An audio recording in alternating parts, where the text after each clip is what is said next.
Buongiorno cari amici e benvenuti anche oggi nel canale vostro Marietto Veneziano. Oggi parleremo dei parassiti, delle egregori, parassiti che creano ossessioni e queste ossessioni vengono generate dalle larve. Parleremo delle egregori e degli schemi mentali, quindi entità del piano mentale. Ma prima di fare questo, il vostro Marietto Veneziano vi chiedo di iscrivervi al canale YouTube di Ildegard, al canale del vostro Maletto Veneziano, di venirci a trovare nei nostri gruppi social in cui stiamo rilanciando il nostro gruppo radionica, radiestesia, tarologia ed ermetismo. Siamo già più di 1400, se non ti sei ancora iscritto è gratis, puoi pure venire. In più vi ricordiamo che tutti i link di cui nomino sono qui sotto in descrizione. Potete anche venire a raggiungerci nel sito del ilcapitano.altavista.org, è il sito più diciamo battuto a livello per la ricerca di ebook gratuiti di radionica e radiestesia. Ne hanno già scaricati più di 150.000, sono 20 ebook che il vostro Marietto Veneziano ha fatto più o meno nel 2015, con tanto di istruzioni. E quindi il vostro marito ha donato all'umanità già più di 2 milioni di circuiti radionici quadranti radiestetici. Nello stesso sito ci sono anche una sezione shop dove si possono comprare dei sigilli di Hildegard o dei lavori di alta magia operativa, riti propiziatori, eccetera, o pulizia radionica e quant'altro. Bene, parliamo un po' di queste situazioni che si vengono a creare periodicamente e generalmente si creano sempre, di questi parassiti che creiamo noi, no? Noi viviamo in un, in- cioè noi viviamo in vari livelli di piani, no? C'è il piano mentale, il piano eterico, astrale, eccetera, no? Ma in questo caso qua quello che voglio dire io è parlare del piano mentale, dove vanno a praticamente posizionarsi dei pensieri. Vedete, noi quando pensiamo, no? Da qui escono piccole bollicine con il nostro pensiero, che generalmente questi pensieri che noi facciamo, se non vengono in un certo senso nutriti dalle nostre emozioni, svaniscono. Ma se questi pensieri in un certo senso vengono nutriti dalle nostre emozioni e dalla nostra attitudine, dalla nostra voglia, no?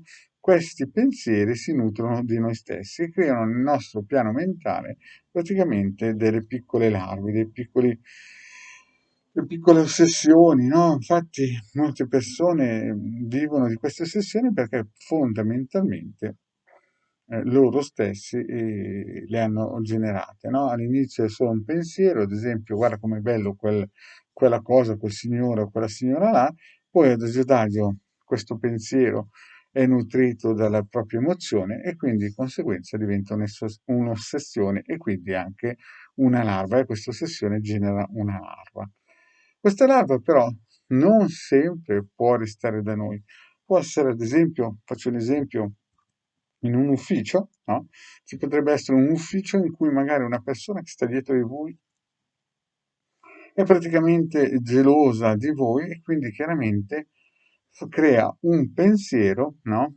E questo pensiero in un certo senso cresce, si fa nutrire dalle emozioni, magari c'è un altro collega, facciamo un paio di colleghi che sono in un certo senso gelosi di voi, creano questi pensieri e questi pensieri creano poi una larva e questa larva poi si va a cercare, cioè praticamente questa larva esce da voi e va a cercare un'altra persona. Quindi facciamo un esempio, ci sono due persone che sono gelose di un'altra, potrebbe succedere che una larva ossessiva esce e va a contaminare un'altra persona che ha questo pensiero e quindi diventa questa ossessione. Certo, può essere una gelosia di una persona, però può essere ad esempio una voglia di diventare magri, capito? Questi tipi di patologie per non mangiare e quant'altro.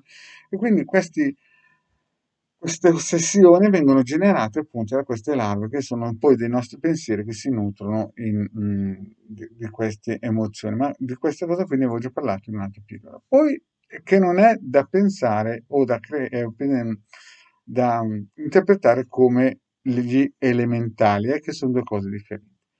Poi esiste un'altra entità nel piano mentale che è l'egregore. L'egregore invece è creata da situazioni, da persone, gruppi misterici generalmente che in un certo senso vogliono dominare, vogliono o creare protezione, cioè praticamente una catena magica di pensiero e viene creata con determinati scopi per generare un dominio, no? Ad esempio nei gruppi social, non Face, social, diciamo che c'è la possibilità che dei gruppi misterici usano proprio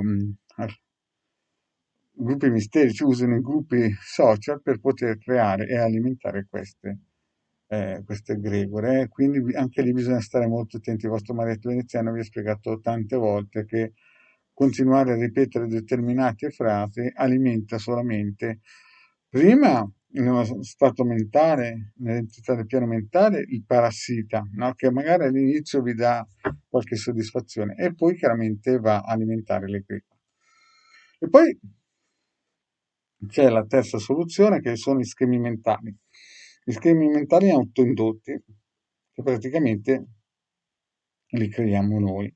E questi schemi mentali sono ad esempio degli avvenimenti che ci sono successi solamente magari una volta nella vita, ad esempio una persona con i capelli rossi un giorno vi ha fatto del male e allora voi associate a una persona con i capelli rossi, magari da piccolino quando eravate indifesi, associate che tutti quelli con i capelli rossi vi faranno male.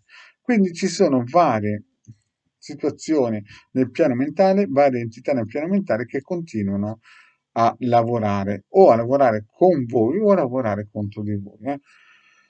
Questo perché? Perché molte persone oggigiorno sono parassitate da autosabotaggio, da praticamente autofatturazione.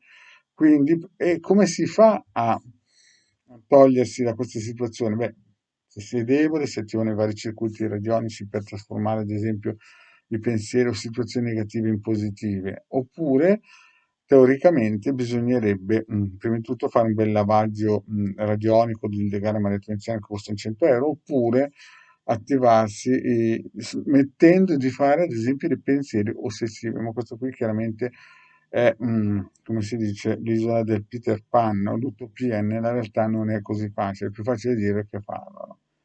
Quindi, cari amici, in teoria si possono anche attivare dei sigilli che continuino a lavorare contro queste situazioni patologiche, perché poi questi parassiti, questi, queste zavorre strane, chiamate larve strane, che poi sono delle larve strane, che sono degli esseri viventi con varie forme, a dipendenza sempre come ve le date voi nel pensiero, questi pensieri qua si nutrono della vostra energia. No? Quindi già anche andare nella direzione di acquistare un sigillo che tuteli queste situazioni da allontanare, queste larve strane, è una buona idea. Bene, cari amici, grazie di avermi ascoltato e alla prossima. Ciao.